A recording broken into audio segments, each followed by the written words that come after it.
for the term ending May of 2020. Do we have a motion? I make a motion to table the issue till November. Okay, we have a motion to table it until November. Do we have a second? Second. We have a second. So we have a motion by Councilwoman Lambert, second by Councilman Sullivan. All in favor? Motion passes unanimously. Number 6, discussion and action to approve minutes for the previous regular and special call meetings held on September the 10th, 18th of 2019. Motion to approve. We have a motion by Councilwoman Lambert, second by Councilman Vasquez. All in favor? Motion passes unanimously.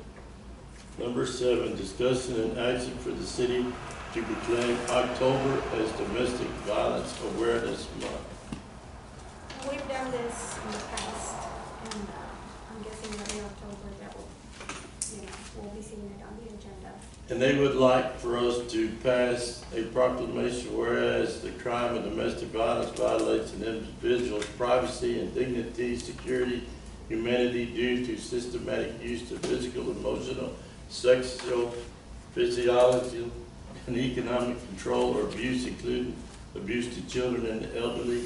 And whereas the problem of domestic violence are not confined to any group or groups of people, but cut across all economic, racial, social barriers, and are supported by society in differences. And whereas the impact of domestic violence is wide-ranging, directly affecting individuals and society as a whole, we're in this community throughout the United States and the world. And whereas women are not only targets, young children, the elderly also are victims, and sadly emotional scars are often permanent, and domestic violence costs United States companies at least $3.5 billion in lost work time, increasing healthcare costs, higher turnover, and lower productivity. And whereas it is the battered women themselves who have been in the forefront of efforts to bring peace and equality to the home. Now, therefore, I, Ray Wolf, Mayor of the City of Stockdale, do hereby proclaim the month of October as Domestic Violence Awareness Month, and call all citizens, community agencies, religious organizations, medical facilities, and businesses to increase participation in our efforts to prevent domestic violence, thereby strengthening the community in which we live. And I'm going to sign this, put this into effect, unless y'all got a real problem.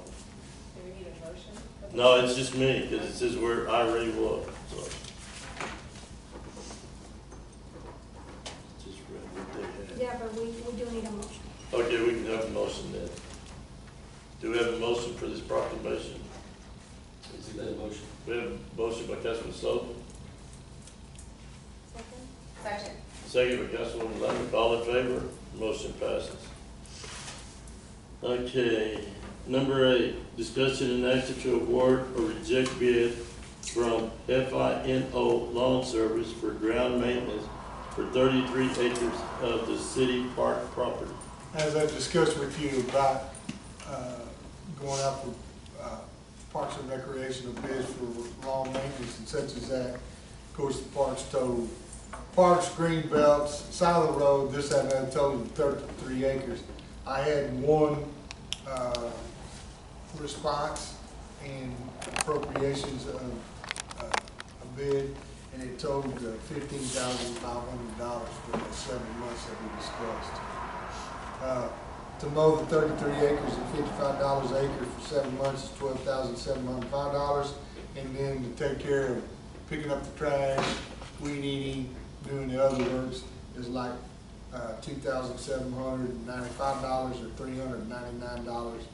$399.28 per month is what he'd do it for. So, and that's from April through October.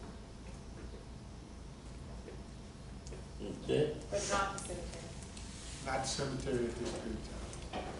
I need to check out and what I get done. And our cost for a regular $10, $12 an hour person, by the time you do all the perks, whether it be healthcare, this, that, and other, it ended up costing us around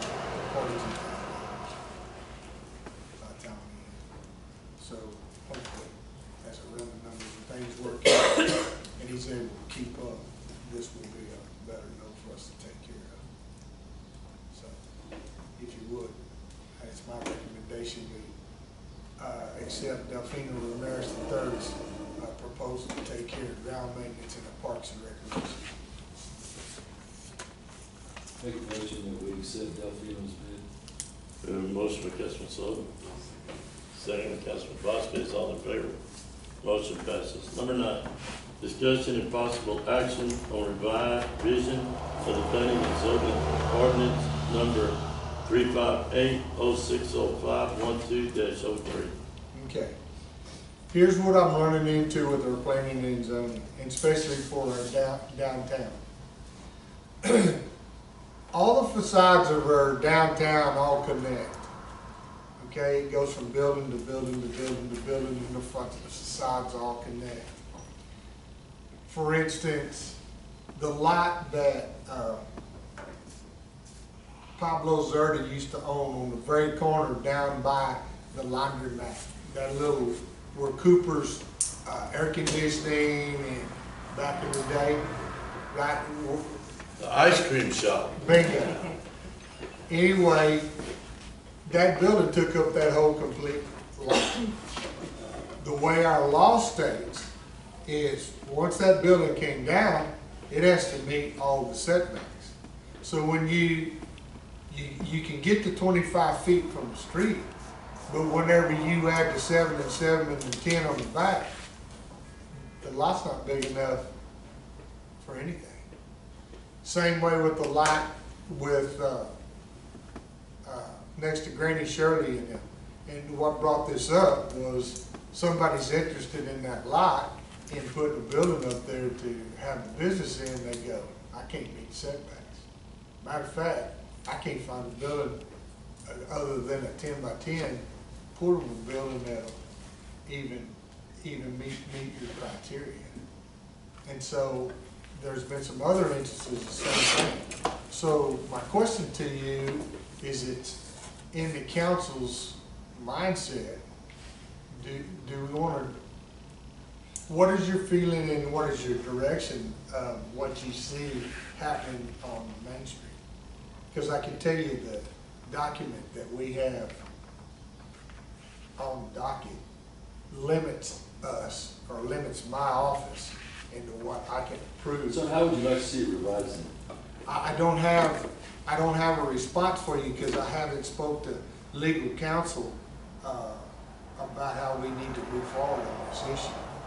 And of course, the first question she asked, what is council's pleasure in what they'd like to do? For me to come back with recommendations of how to take care of this deal. Because, for instance, if you take the buildings that Renee has, or Jason Lanier, if he tears down one of those buildings, let's say he has a fire, okay? And it tends to the facade, and he has to take the facade down. The way I interpret our law, if that facade, then he got to meet all the setbacks. Even though he has a large commercial building, but it's 3 separate buildings. And if he had a problem in one of them and had to take it completely down, and if that facade don't stand, he has problems. I guess my thing to you would be, we're interested in learning, but somebody needs to bring us something so we can make a decision and not just, I mean. Well, see, the next thing is next week, I need to go to their meeting and ask them what they see our downtown looking like, Because if we can move forward. the problem is with Granny Shirley, the lot next to her, if somebody puts a building right there, it's a blind turn right there anyway. Well, see, the law states that you have to be 18 foot, 25 foot off the street, okay? And you have to be 18 foot on a side lot. And when you use the word law, do you mean city ordinance Our city or ordinance, state law? But that No. must have been on some sort of That's a city based on ordinance. safety considerations, right? I mean, what was that decision? pardon me? Why was that decision made? Why did you decide on 25 and 18. I didn't, that's in the ordinance, I didn't. Why did whenever- they? I guess I that's my couldn't question. tell It you. must have been some sort of public safety or something. And see, on a public fence, on all of our corners, people that have hedges, they're not supposed to be more than 2 feet high. And anything above 7 foot is supposed to be cleared. That 2 to 7 foot is not supposed to have any obstruction. But in moving forward, it's a hindrance, the way it reads. And when, because I asked her, I said, look, it was told to me in your predecessor that there is a chance that there was statute or whatever that possibly because it was used in this manner, it could continue to be used in that manner. She goes, you're exactly right. As long as it's continuous use. As long as they don't have a problem with the facade or whatever, the rest of the building can come out. They can match the facade, but if the facade comes down, you go by the setback. Your law states that minimum size lot is for a commercial lot is 5,000 square feet, and you got to meet the 7 and 7, 25 and 10. And I go, well, if anything ever happens to downtown, I don't know how you could develop downtown. Well, the same could be said for residential. True, it could, but most of the residential stuff is set up because of fire protection. Number one is you can't have buildings closer than 10 feet apiece, and the 7 and 7 is if you had your residence in a subdivision and your house was platted in a subdivision to where the house took up all the lot, you still have 14 foot between you and your next residence, which assists in fire protection, plus the majority of utility easements are 15 foot wide.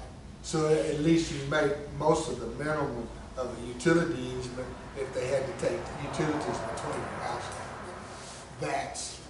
That's why I feel those measurements came about, because if you had a subdivision come in, and what I see is at the same time that the planning and zoning ordinance was passed, the subdivision ordinance was accepted also.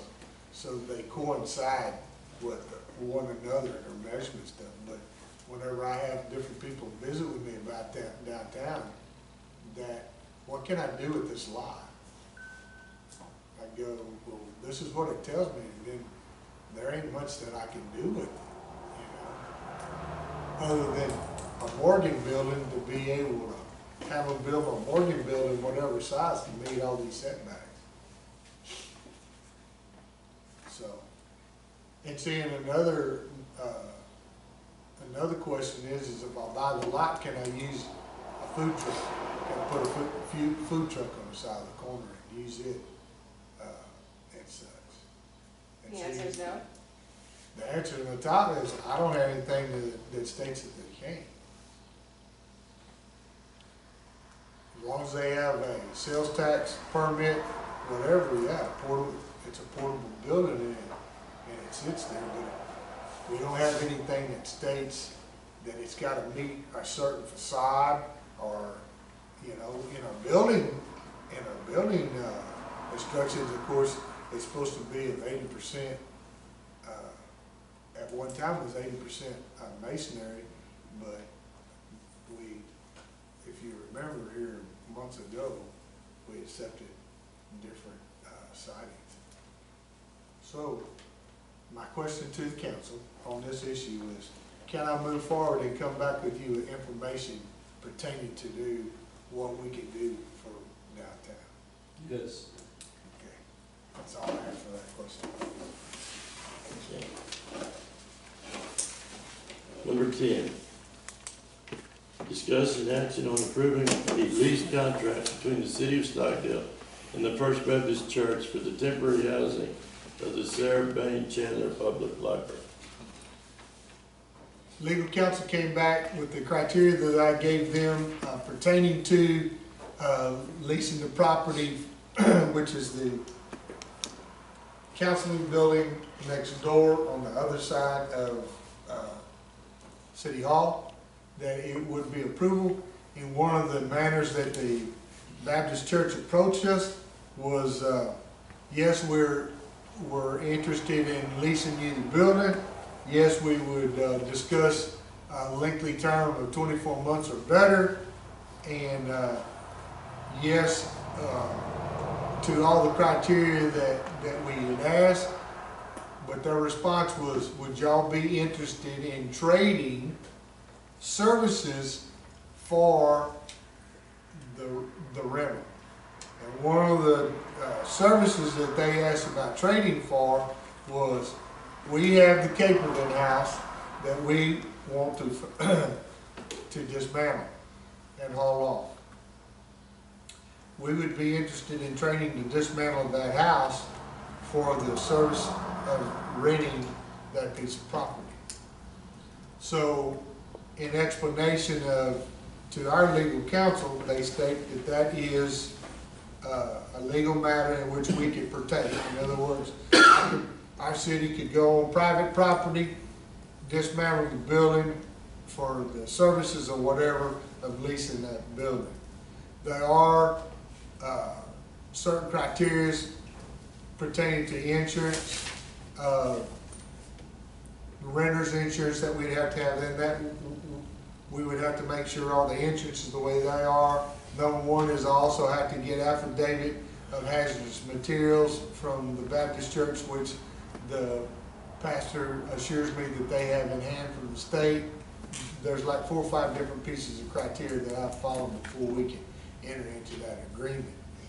The question that I have to the council is, excuse me, let me back up. I can rent a dragline or excavator large enough to do with a claw on it or whatever, and it costs $6,000 a month. Out of that, it's $2,000 a week or $6,000 a month. Then the 30-yard roll-offs that I would have, by the time you run tonnage, delivery costs or whatever, and I feel it's going to take at least 4 of them to do that, that would be another $1,000 a piece. $4,000 for those. So I feel that we could fill the building for somewhere around $10,000 to $12,000 bucks. If you take 24 months into the 10,000, that means that we're leasing that building for $500 or less in the trade. So you would hire contractors to do that totally? Pardon me? You would hire contractors? I would hire a person that could operate the excavator, and they could operate the excavator and just grab it, put it in the roll-offs. And that cost is included in the $6,000 a month? No. The like labor? It would probably cost another, for a week's work,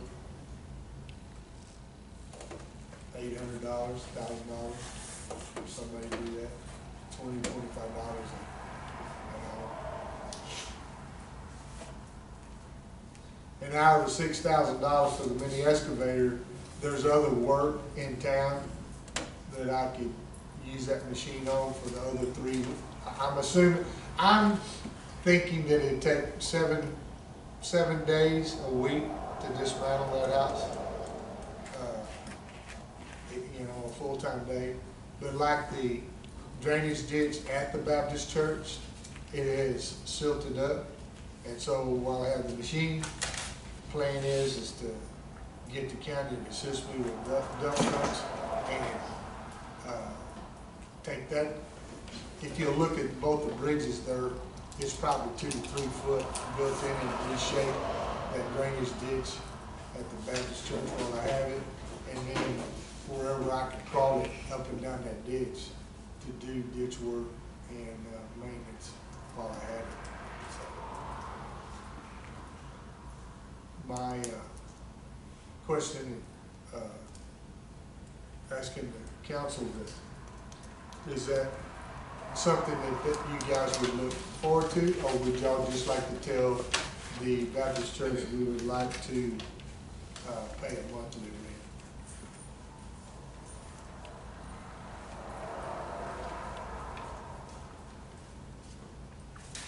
Budget-wise, it would be, of course, on my budget, it would be wiser or easier on me if I paid a monthly rent. But I'm sure once I got into the amount, it would be more than the $500 a month that would, you know, that we could possibly get off by in the trade. The trade is less expensive, but I'd have to pay the majority of the money up front initially, and then we cruise from there. But of course, the utility bills would be ours, and the maintenance would be there. I take care of the yard and the other things as such. So, question is does the council want to continue in the negotiation and taking care of that issue? I mean, the only question I got is, we need to get with the Baptist church and tell them, we're using 24 months, but they need to understand it may be 26, 28. I mean, do they understand that we can't fix it at 24? That's correct. Okay, because it may not. The words that I use in terming out a minimum of 24 months. Okay, as long as they understand, I mean, I think the main thing is we're gonna build that library, and when it gets through, then we'll move it, it'll be back there. We could be like any other business. Yeah. So, I'm here. that's right. Okay. My question is, would be, what if something goes way sideways during the demolition?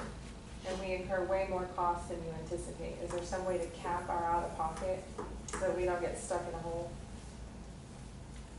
What are your anxieties over? I have no demolition? idea. I just know that. My largest anxiety over demolition would be personal liability. Like if somebody was on site that wasn't on site, and they didn't have a hard hat on, and the guy's demoliting, and he swings around and knocks somebody down. That's my deal. I have talked to our TML or our insured, Mike Kakadali. He goes, before you do that, you need to contact my office, then we get all the binders lined up for you. And in any situation, not any situation, but that's about the only one. All the utilities are cut off. It's a period of being home. As long as I have the affidavit from the state of Texas over the hazardous materials about no asbestos or anything as such, because they've already had the house abated or looked at, and other than knocking it down and hauling it off. See, my biggest deal is trying to figure out how many tons I have, because in visiting with our waste hauler, I told him 40-yard, it should take 3 40-yard containers or whatever. And of course, we have a set rate for whatever we have hauled off. He goes, I'm afraid to bring you 40-yarder, afraid you load it up too heavy and I can't haul it. I'll be overloaded. He said, how about I bring 30-yarders to you, and then you fill those up, and then I don't have to worry about it getting too heavy. Because when I knocked down that railroad house, I filled it up, and then they let them set for a month, 2 months, 3 months before he came after it. And everybody and their dog went by there and put stuff in it, and then when he came to get it, he couldn't lift it off the ground. So then they had to bring a machine and take stuff out of it and put it in the other. So that's my only anxiety is about the weight or whatever, because my plan is to subcontract with Joe Kurzepla to operate the machine. He may have it down in 2 days. So. We don't need like a fire practice, you know, just. Oh no. Then we got problems. Then we have TCEQ, hazardous air quality. Where's that lightning And then the next thing, set those pine trees, well, then the buggers would have a place to roost. Yeah. Set those pine trees on fire, it looked like a big match. But anyway, it's my recommendation to the council that we move in that direction and trading because it'd be less expensive for us. It sounds economical to me, and I don't have a problem with front loading the expense instead of spreading it over 24 months. Okay? I would agree with that. And between next council meeting, I plan on having some kind of written affidavit between us and the Baptist church and us to be. Okay. So we're gonna give you direction just to go ahead with the Baptist church, tell them we're pretty much in agreement with that, just get the paperwork, then next meeting we'll. The biggest part is about failing the building. Okay, number 11, fire chief report. So what else are we talking about? Our Cambridge. Okay, that's what I thought. I just want to make sure. If you need something to help control them, let me know, and I'll take the fire truck over and wet it down during around when. What's the timeline you think? I don't know First of the until, year? I gotta get the paperwork to first. All right. Other than that, we fighting fires and trying to keep the trucks running. We got a brand new truck. It didn't have a USB port for me to plug my telephone in. When you're in that sucker for 8 hours, you need a USB port. First world. Unfortunately, half our communications nowadays is over the telephone, not over radios. That the other half is over radios. But anyway, no, everything's going good. You know, these fires here and there is dry. I'm sure y'all got the email from last night or this morning about no more burning until I think it's safe to burn anywhere. So that's what we've pretty much settled into in the county is we're gonna have to wait till next week and see how next week brings. We could have 20-mile-an-hour winds for 36 hours. So Starting Friday? no, it's actually starting Thursday evening, going probably till Saturday evening. So anyway, no burning. That's all I got. Okay. Number 12, city manager's comment. Hey, how we finished the year, if you would take the $300,000 that we put in the certificate of deposit, we finished the year right at about $3,000 in positive budget surplus.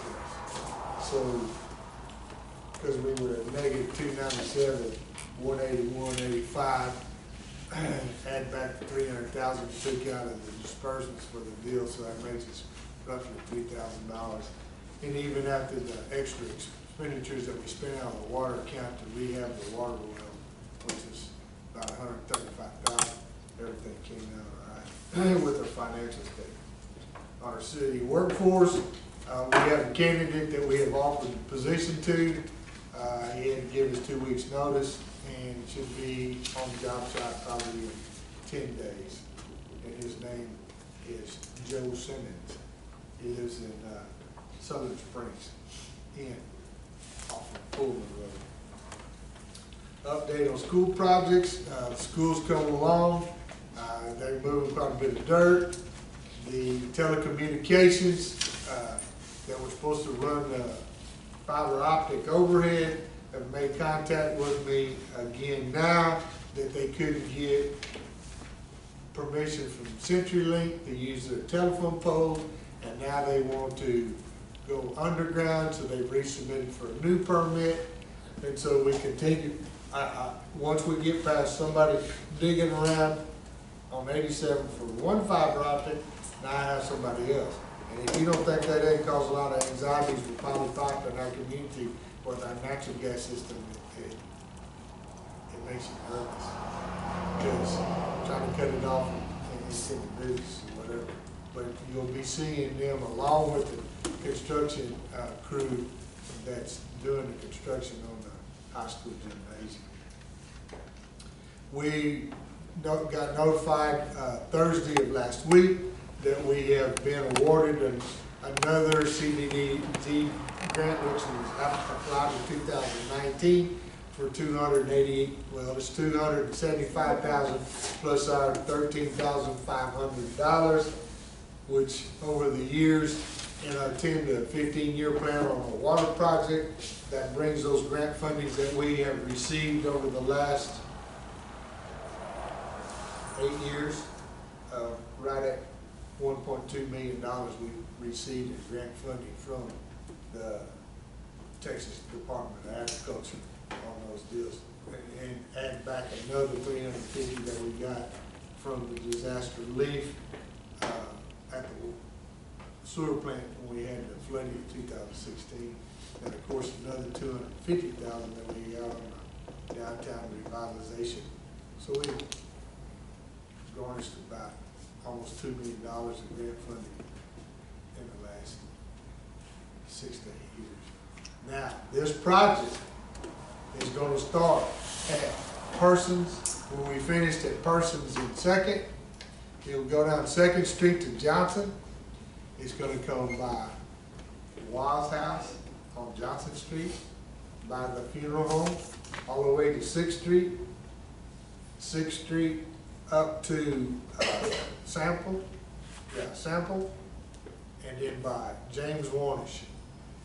Now, it finishes at 7th Street on the corner of James Warnish's. All right? We only have one more block by Maurice Dixon from 7th to 6th, and that project, that 10 to 15 year project will be complete. So once we get the bidding process in and done and we have selected a contractor for the project and we know that we can get that far, it's going to be my suggestion that get them while they're on job site to finish that block, and then we'll be through with that project that we started 8 years ago. So, because it only left that block. They're claiming that we can go that distance with those projects. So, I assume between now and December, I had the lady from Texas Department of Agriculture today to do a site visit, and we drove the project. Then we'll have a meeting. Then they'll talk about getting this funded between now and the first of the year. Then once the first of the year, there'll be paperwork that I submit and get that tended to. We'll probably go out to bids somewhere end of February, 1st of March, and then award the bids, and probably construction will start somewhere around May. Now, big deal. When you go to this financial, okay? As you look at our streets savings account, where it has $685,000 in it, we're spending roughly $400,000 to take care of what we already, that's going to take care of 8th Street to 123, Jackson, and 1st and 2nd Street, and then 2nd Street to Parsons. All right? I just want you to get in your frame of mind as we go along. It'll take the minimum of the 285 plus whatever else that 285 that's left will be probably 350. It might make 400 by the time, because we should get $80,000 in that from sales tax revenue, and then the other 50 that we contribute, so that's 130. Yeah, it'll be roughly 400. So we should have enough money when that construction is complete to put the pavement and gutter back on top of it. But we're gonna be, as you see in that account, it'll take us a couple of years to get back up before we do any more streets. But pretty well everything in town is continuity. And my plan is when they start digging up 123, and I have meetings to go to, they said they promised me chip seal But like Cemetery Street and the gravel road that's in the cemetery, I plan on using the chip seal or whatever to do the pavement in the cemetery and other spots in town that we don't have improved pavement on those places. That's the plan as we move forward. So how do we bid them putting down that sewer line, water line? Do we do it by the feet or, and what I'm getting at is, you would think that if we bid it, we might bid, see how many linear feet they do because, and then put an amendment, give us a bid for the other part too, even though it's not part of the grant, but it's all one bid. You got, Putting the payment down?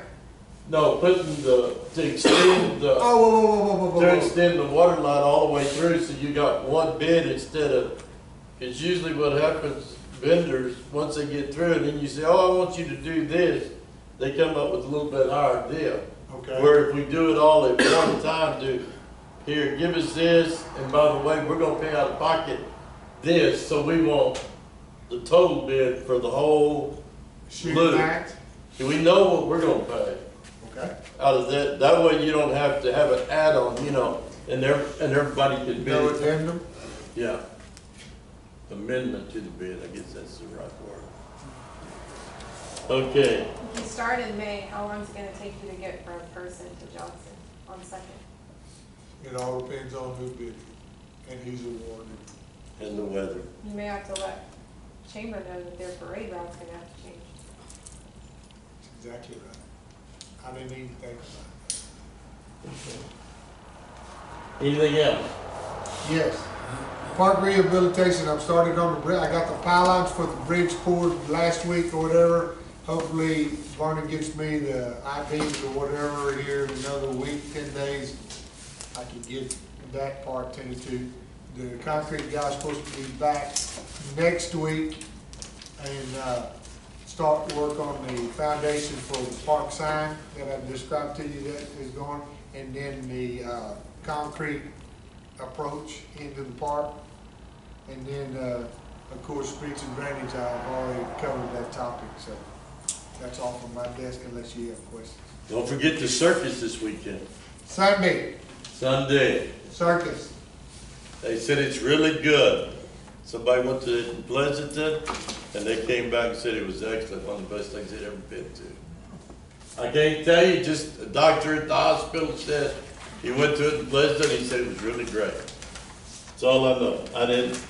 Okay, 13, action to pay pending bills. We have the motion by Councilman Alvarez, second by Councilman Sullivan, all in favor? Motion passes unanimously. Number 14, action to adjourn. Motion. Motion by Councilwoman Lambert.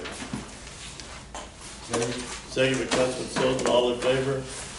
Motion passes, we are adjourned. Now I gotta go.